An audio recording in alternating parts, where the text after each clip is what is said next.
Welcome to a quarter mile of the straightest, smoothest, stickiest asphalt you could possibly want. For over 50 years, thousands have come here to push their drag racing machinery to the limit. It's the purest, toughest form of racing on the planet.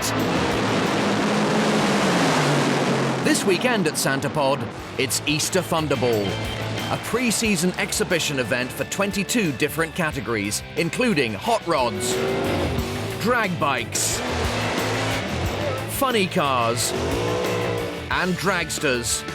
There's 2 days of qualifying, followed by a knockout tournament on day 3. Now it's the time to race! Yay!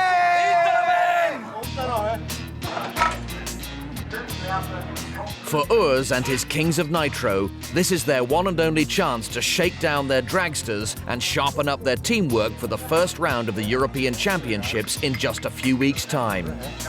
Hey, for this kind of job you have to have muscles, not big foods, muscles in the arms. The team's goal this weekend is to repeat their record time from last season without blowing up any engines. And Urs has brought in one of America's top professional crew chiefs, Glenn Mikers, to help turn his team into pros.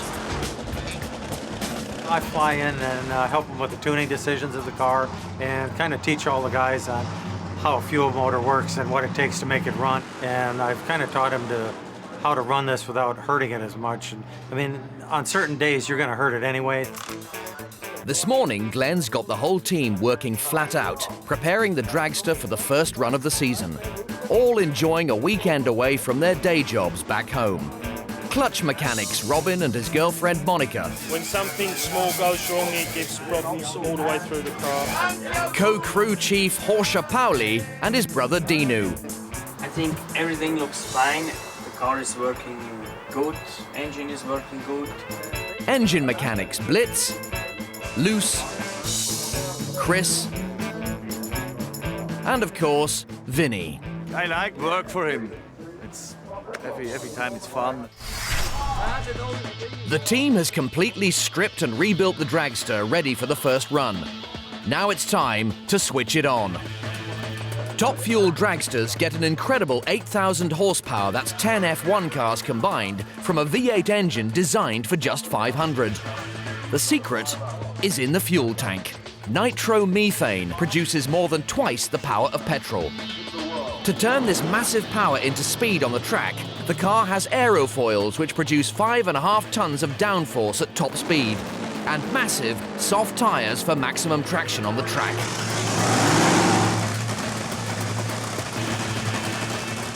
For a single 5-second run, the engine drinks 100 litres of fuel. It produces more noise than a jet aircraft taking off, and those orange exhaust fumes are mostly nitric acid. Which is why there's nothing more likely to attract a group of die-hard petrol heads than a top fueler starting up.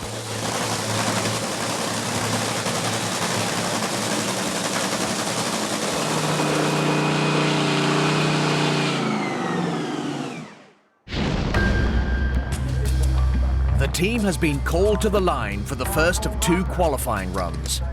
They've enjoyed 6 months of celebration since their moment of triumph here at Santa Pod last year.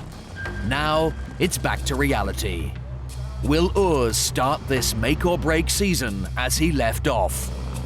Or will all their dreams go up in smoke? Ladies and gentlemen, we go into our first Pro Fuel qualifying session. First man out, it's Urs Erbacher. Urs is looking to match last year's record-breaking speed, but without the explosions.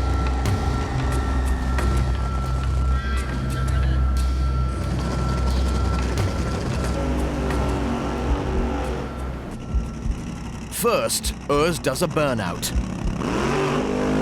This warms the tyres and lays down molten rubber on the start line. Urs and his crew are looking for a sub-5-second time.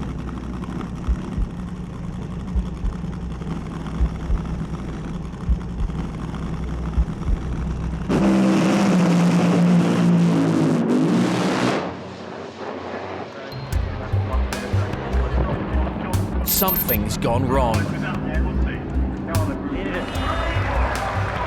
needed to go down the racetrack that run. That was all I wanted to do with it, to soften it up. Yeah. The team has tried to use too much power. At half distance, the rear tires spin. Urs loses grip and cruises to the line.